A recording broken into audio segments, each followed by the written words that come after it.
I just have a couple things at the top, and I'll hand it over to Jake Sullivan. Earlier today, you all heard the president announce new executive actions to secure our southern border. These executive actions would bar migrants who cross our southern border unlawfully from receiving asylum, and would be in effect when there are high levels of encounters at the southern border, as is the case today.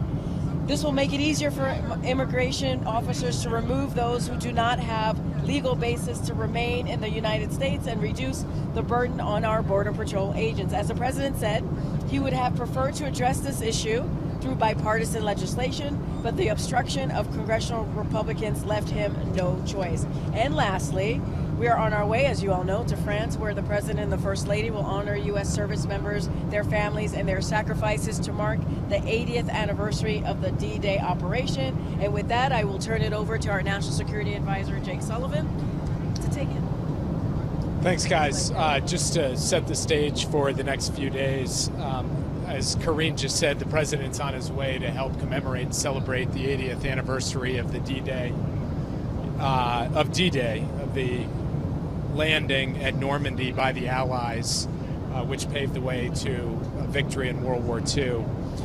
He'll have the opportunity on Thursday to meet with veterans who participated in the D-Day landing, and also to join fellow leaders in celebrating that anniversary and giving a speech that will talk about, against the backdrop of war in Europe today, the sacrifices that those heroes and those veterans made 80 years ago, and how it's our obligation to continue their mission to fight for freedom.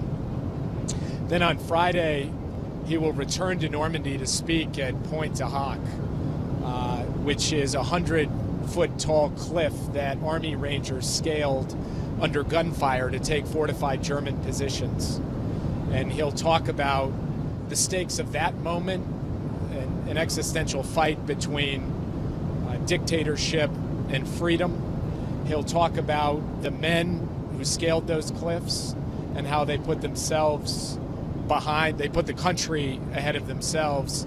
And he'll talk about the dangers of isolationism and how if we back dictators and fail to stand up to them, they keep going, and ultimately America and the world pays a greater price.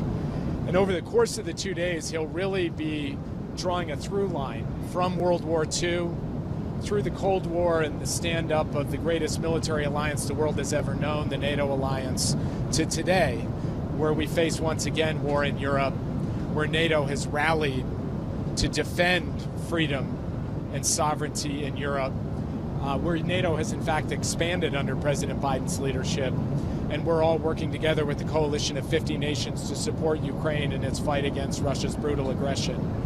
Where today in 2024, 80 years later, we see dictators once again attempting to challenge the order, attempting to march in Europe, and that freedom-loving nations need to rally to stand against that, as we have. While he's in Normandy, he'll have the opportunity to sit down with President Zelensky and have an engagement with him to talk about the state of play in Ukraine and how we can continue and deepen our support for Ukraine. He will also have an opportunity several days later to see President Zelensky again at the G7 in Italy. And then, as you saw, he has asked Vice President Harris to represent the United States at the Peace Summit in Switzerland, and I will accompany the Vice President on that trip. So in the course of a little more than a week, the President will have 2 substantive engagements with President Zelensky, and the Vice President will be there to stand behind Ukraine's vision of peace, which is rooted in the UN Charter and in the principles of sovereignty and territorial integrity. And it's a signal of the depth of our commitment to Ukraine at this vital moment. And this opportunity for the President Zelensky to sit down twice will really allow them to go deep on every aspect and every issue in the war. He'll also have the chance to see and engage with a number of other of our allied leaders who will be there. And then, of course, the trip will culminate with a state visit to France. Of course, we'll be in France all these days, but then it elevates into a state visit in Paris, where he'll have the opportunity for an extended discussion with President Macron on the entire breadth of our relationship, on the war in Ukraine, on the situation in the Middle East, on our expanding cooperation in the Indo-Pacific, and on everything from the climate crisis to artificial intelligence to emerging technology to investments in resilient, secure supply chains and the clean energy transition. Just across the board, France is our oldest, and one of our deepest allies, and this will be an important moment to affirm that alliance and also look to the future and what we have to accomplish together, both in the immediate term and in the longer term. So it's going to be a action-packed, I think extremely moving and extremely important 3 days in France with business, with speeches, and with an opportunity for him to say thank you directly to the veterans who saved democracy, saved the free world, and set the stage for the decades of peace and prosperity that followed. And with that, I'll take your questions. Could you confirm that Ukraine has used American-supplied weapons to attack Russian territory for the first time in recent days? And does this signal, and have you seen any impact of the president sort of loosening the rules of engagement for the Ukrainians for the use of that armaments? Does that change your assessment of what can happen around Kharkiv? So we've been pretty consistent in letting the Ukrainians speak to their military operations, and I will not deviate from that tradition here. I'll let them speak to their use of American munitions. As you know, what the president authorized was common sense. Russian forces are firing at Ukraine from just across the border, north of Kharkiv, and the president thought it was right that if Russian forces are hitting Ukraine from Russia into Ukraine, that Ukraine should have the right to hit back, including with American-made weapons. And so he authorized the use of weapons for that specific purpose, and I will leave it at that for now.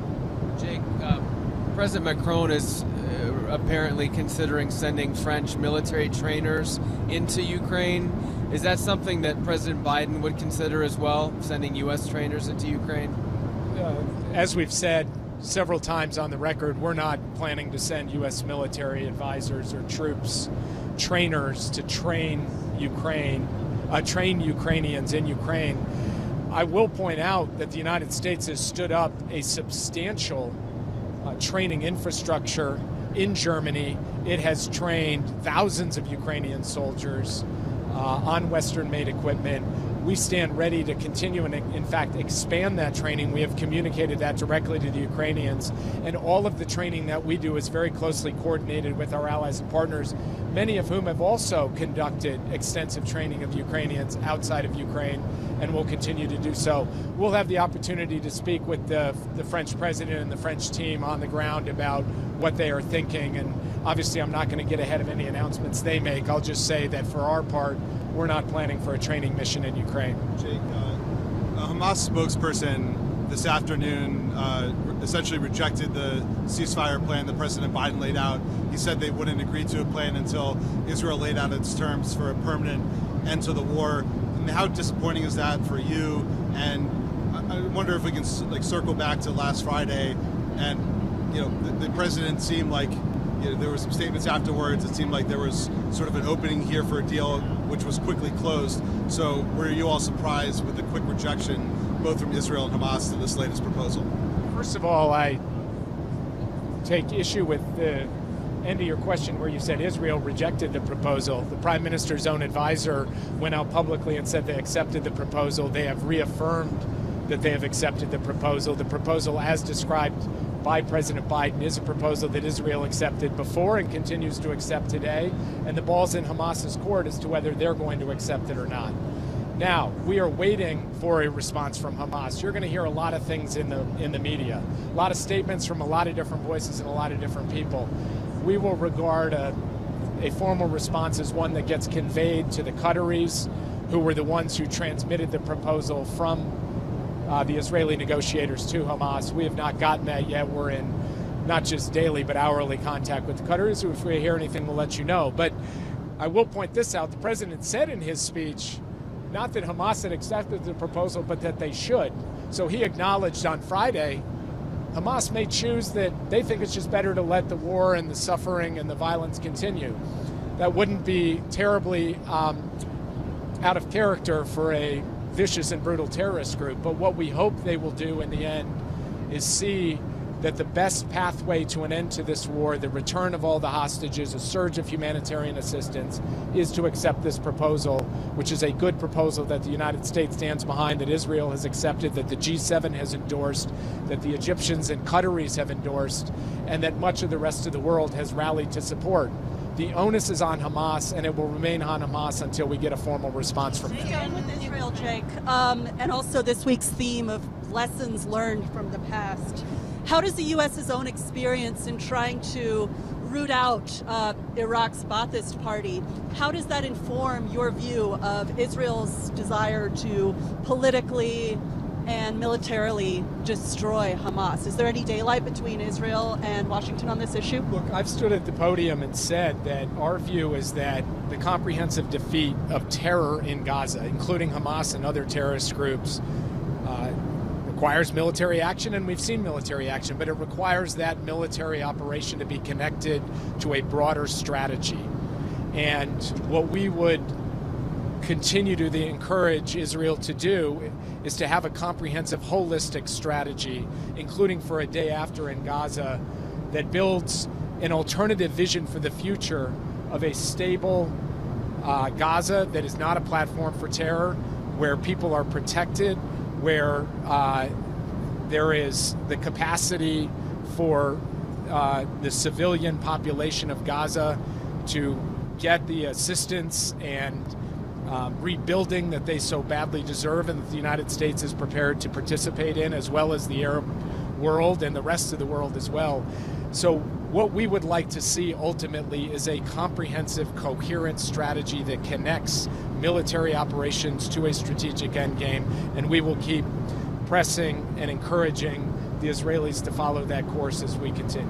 Jake, on Ukraine, if I may, a few weeks ago, this administration gave a pretty dire assessment of, Russia making gains, etc. Now that American weapons are coming again, now that Ukraine is able to strike on Russian soil, are you seeing the first impact? Is the dynamic changing on the battlefield?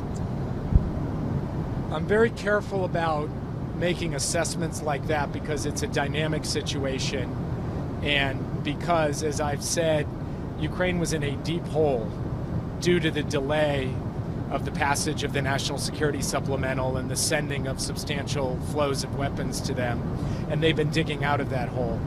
We have seen them firm up the lines in key places. We have seen them withstand the Russian assault.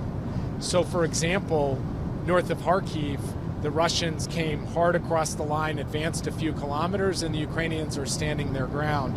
They're standing their ground in critical parts of Donetsk as well. And they do have now the ammunition and other supplies that are necessary. But they need more too. As the president has said, President Zelensky, they need more air defense, and we are working on that. And they need a continued flow of weaponry, which we are going to supply to them. So we will watch in the coming days, but we certainly have seen the fact that weapons arriving on the battlefield at scale and quantity in the last few days and weeks have made a difference, have made an impact, and we hope they will continue to do so, and that ultimately it will allow Ukraine not just to hold the line, but to push back against the Russian forces that are currently menacing them. Can you talk at all about what Bill Burns is doing in Doha? Is he there to figure out the Israeli position? No, he is not in Doha to figure out the Israeli position. If he wanted to do that, he would go to Israel. But we know the Israeli position. You'll hear a lot of speeches, a lot of statements from a lot of different people. It's a raucous democracy. A lot of politicians in America make a lot of statements. At the end of the day, the Israeli position is quite simple. They have put it down on paper. It is written in words. Those words have been transmitted on paper to Hamas via Qatar, and now we are awaiting a Hamas response. So we have no doubt as to the Israeli position. The issue now is, what will Hamas do? And Bill Burns is going to be in Doha consulting with the Qatari Prime Minister, Sheikh Mohammed, because Sheikh Mohammed, as well as the Emir of Qatar, who President Biden spoke with yesterday, have had extensive discussions with Hamas. Bill Burns will be quite interested in hearing firsthand, in person, what the nature of those discussions was and where things go from here. Secretary Yellen has laid out a way to leverage some of the seized Russian assets to potentially help Ukraine. I would imagine that as the president is talking to President Macron on Saturday and with allies at the G7 a few days later, that finding some kind of additional security guarantees, additional assistance for Ukraine is going to be a big focus. Can you talk about where that discussion stands and where you expect it to go, whether there may be something, a deliverable by the end of the G7? This will be a substantial agenda item in the president's meeting with President Macron. It will be a topic of discussion on the margins of the celebrations at Normandy, because obviously the clock is ticking down to the G7, and we're going to make a big push to see if we can get clarity on a path forward over the course of the next several days. This is a priority for the United States. We believe it's a priority for the entire G7. We want to see every country come on board with a method by which we can mobilize resources for Ukraine at scale so that they are able to have what they need to be able to succeed in this war. We believe there is a path forward. President Biden has given clear direction to the team, including myself, Secretary Yellen, our G7 Sherpa team, and we're hard at work on this issue. And we may have more to tell you after the President and President Macron are able to speak, because these intensive discussions are ongoing now, and it's something the two leaders will be able to discuss. I don't want to get into the details right now because these are sensitive diplomatic discussions, but they are intense, ongoing, and this is at the top of our priority list. Jake, on the point of Hawk's speech, the isolationism component you laid out seems at least in part squarely aimed at the president's general election opponent. So I'm wondering if you can describe how much of that speech is going to be focused toward an international audience versus domestic audience, and is he going to be calling out any isolationists by name? The point to Hawk's speech is a speech about, in his view, timeless principles that have served as the foundation of American security and American democracy for generations, including the generation that scaled those cliffs, including today's generation, including the next generation. So he's going to be speaking in terms of principles and values and lessons from history that are applicable today. And I will leave it at that and leave anything to the kind of nature of your question to others who are better able to speak to it than I am. I can tell you that as the National Security Advisor, I'm very proud of the message the President is going to carry, both in his Normandy remarks and at Point to Hawk. Also on that speech, there are some critics who feel that President Biden's ability to be a messenger on this is undermined by his support for what some people believe is an autocratic government in Israel. Do you feel that that will undermine his remarks at all, or what would your response be to that? Well, Israel is a raucous democracy. I think I used that phrase once before in this gaggle. I didn't know I was going to get to use it twice, but it's absolutely a raucous democracy with democratic debate playing out as we speak. 120,000 people were in the street rallying for the release of hostages. Members of the sitting government are out debating one another in public, going back and forth. So I think the characterization at the heart of your question doesn't reflect how Israel's government or society works, or in our view will work going forward. I think the president has shown in the way that he has cultivated, nurtured, and elevated democratic values-based alliances in Europe and in the Asia Pacific, just how central a priority he places on rallying our democratic partners to stand up for the cause of freedom. And that's fundamentally what's at stake in Ukraine, but it's also at stake on the larger global stage as well. Staying on Israel, there's some escalating rhetoric from the Israelis about its northern border potentially opening up a new escalating tensions along the border with Hezbollah. What is the U.S. message to the Israeli government right now? Is it still trying to cool tensions down and bring restraint, or do you believe that the Israelis are ready to launch some sort of a larger scale operation against Hezbollah now? President Biden touched on this in his speech on Friday, and what he said was straightforward. A ceasefire in Gaza can lead to a calm on the border between Israel and Lebanon, an end to the exchanges of fire that have destabilized, but beyond that have caused death and destruction on both sides of the border.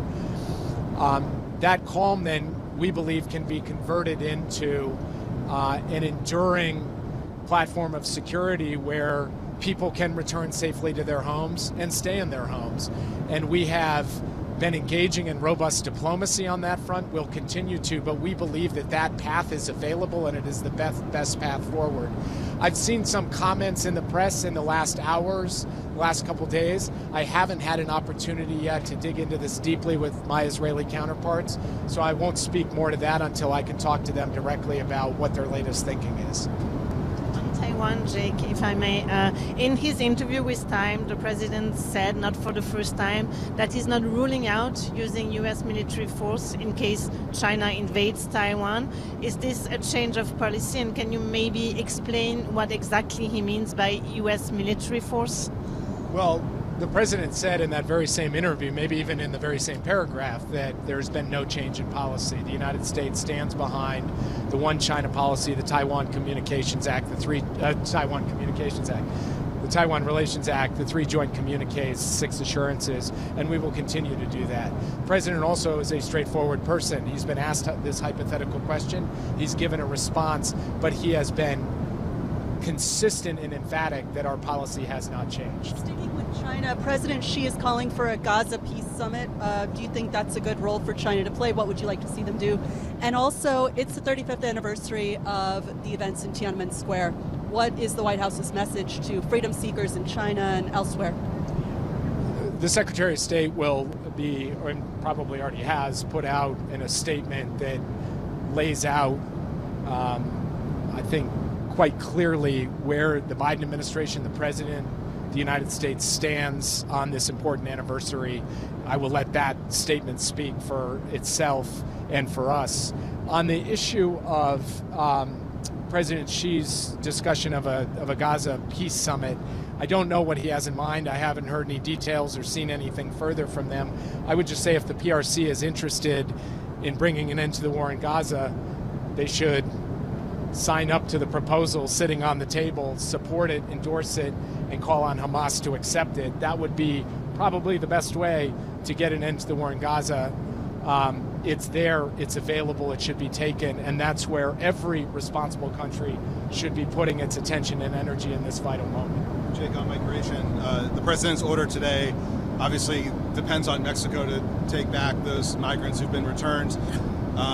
Is the U.S. satisfied with Mexico's current commitment to do that? And wondering, coming away from the discussion yesterday with the president-elect, if the president is confident that she will continue the policies that AMLO's government has with regard to migration. I'll leave it to the Mexican government to speak to what they are going to do on their policies. What I will say is the president had a very constructive conversation with the president-elect. He believes that they see eye to eye on the issue and that we can continue our good, close cooperation on it. And he also had the opportunity today to speak with President Lopez Obrador, who of course is in office for another few months. They had a good, constructive conversation, and the president believes they see eye to eye as well. And he's frankly grateful for the support and partnership we've had from the Mexican government. He expects that it will continue. Jake, just a question. The meeting with Zelensky, is that going to be Thursday or Friday? And then and any other... Exceeded my mandate for supplying you with highly sensitive information like scheduling information. So I will leave that to the powers that be. And any other policides that we should be expecting? Not that I have to announce today, but as you all know, this is going to be an event attended by critical allies and partners, people with whom the president has close relationships, and he will have the opportunity to engage them on a number of issues. And if anything comes out of that, your faithful servant, your obedient servant, will report it to you post haste. Can I ask one last one with regard to the speech? Is the president worried about the rise of right-wing parties in Europe, and particularly with the history that we're commemorating with regard to D-Day? There are elections this week, probably will hurt Macron. Is that something that weighs on him? Look, the president obviously doesn't wade into or speak to ongoing elections in Europe, including the upcoming European elections, which are set, in fact, for this Sunday. But he's made no bones about the fact that he believes that anti-democratic forces that are retrograde, forces that want to take us back, strip away rights, have a darker vision for democracy than he has. You know, that's not his view. That's not what he sees as the right path forward. for the United States or for the transatlantic alliance. But he's not going to comment on the election or on a specific party or on a specific candidate because European voters will have to make those decisions for themselves. Just on the moment that we're in now, though, with this trip to France, then the Ukraine Peace Summit, the G7, and then later the NATO Summit, feels like we're in a critical stretch for world peace. What do you think needs to happen? Well, I think first and foremost, Hamas needs to accept the proposal. That would help a great deal. That would help us end the war in Gaza.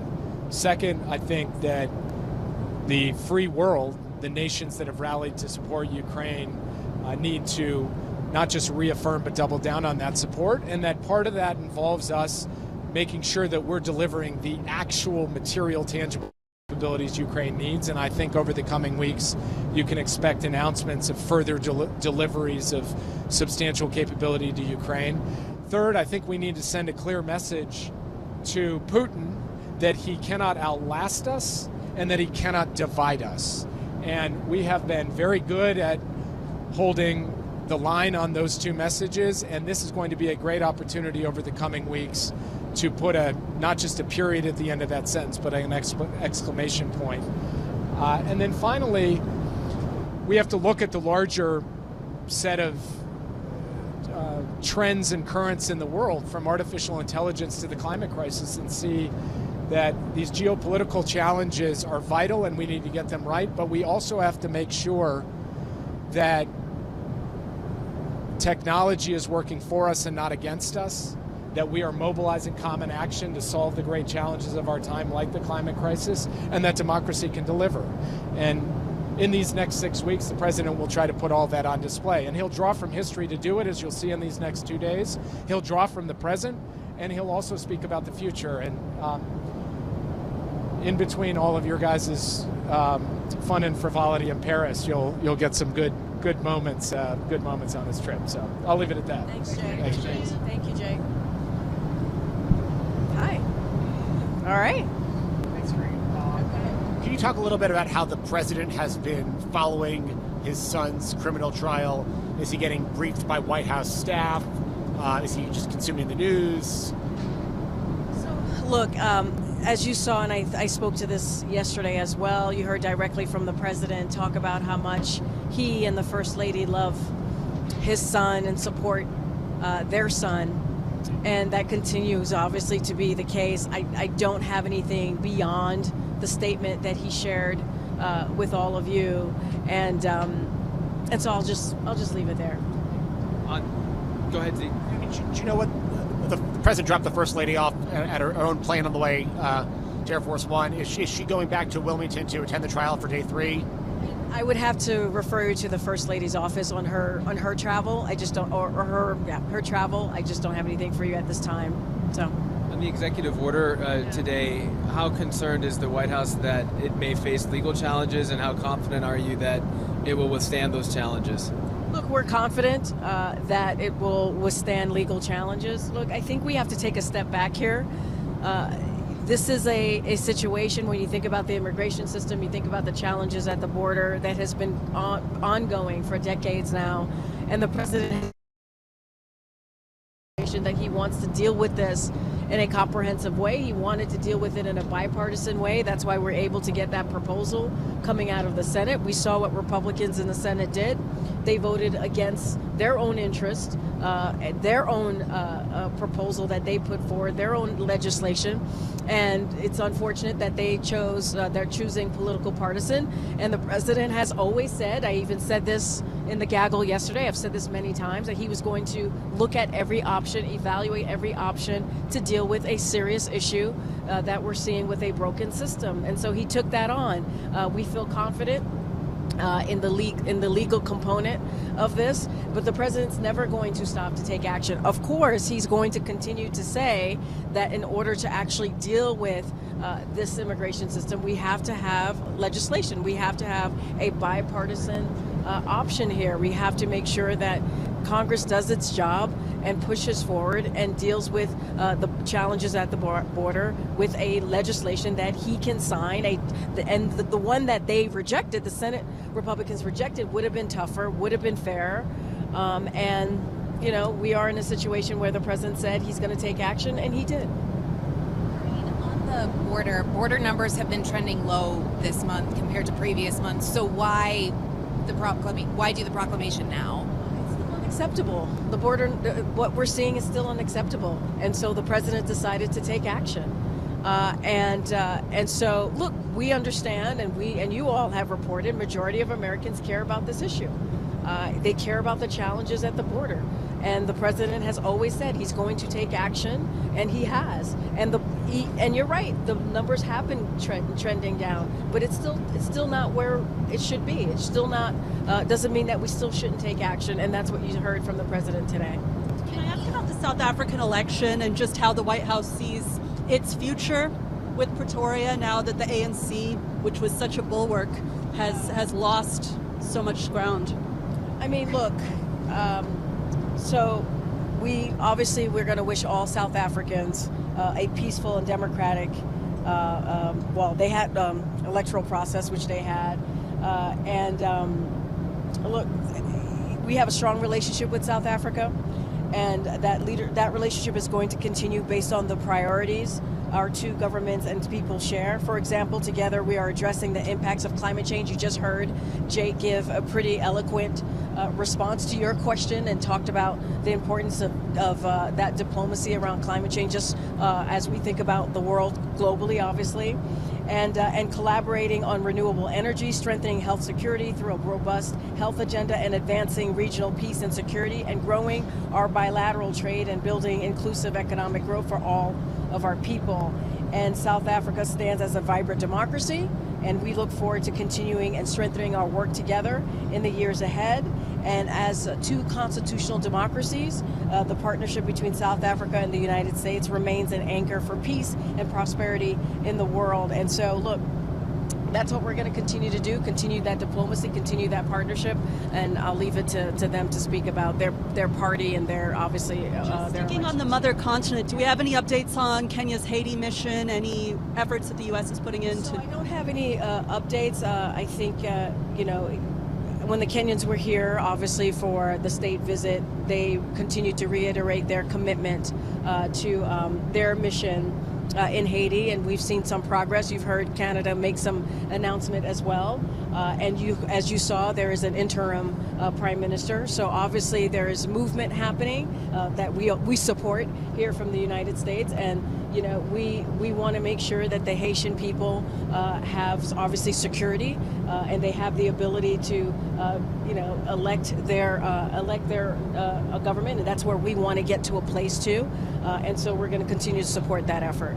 Karine, at the end of the president's speech today, he said he would be talking in the coming weeks about efforts to make a more just and fair immigration system.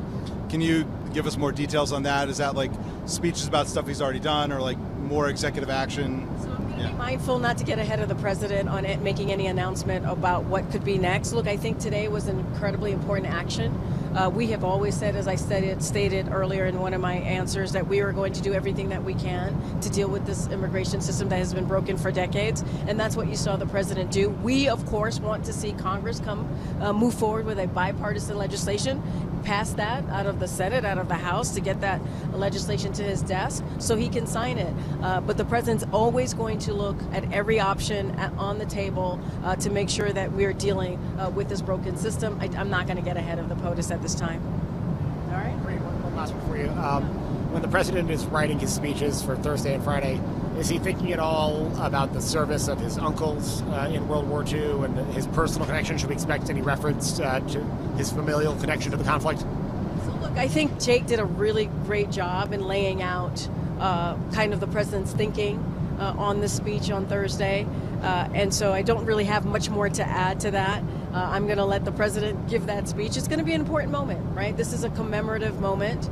This is going to be an incredibly important trip with our allies, and lifting up the veterans and what we were able to accomplish so many decades ago. But I don't have anything more to share on what Jake eloquently shared on how the president is thinking about the principles, about democracy, and how to move forward, looking at history, but also how to move forward. And I think that's what you can expect from the speech on Thursday. Karine, on the president's decision on Sunday to go visit another cemetery in France, a cemetery that famously his predecessor didn't visit, what's the message behind that? And, you know, what does he want to tell the American people? Why is it important to go to that place specifically? I mean, look, I would say stay tuned. You'll hear directly from the president. But look, this is he's not just the president, right? He's the commander-in-chief. He is someone who is very well situated in the history of this country, right? Understands the importance of our allies and our partners. And I think that's what you see from this president day in and day out. And respecting that history, respecting that partnership that we have. And so, look, I think the president's going to speak. He's going to speak more to this. And so I'm just going to let him have the last word on this. All right. Thanks, everybody. All right. Enjoy. You too.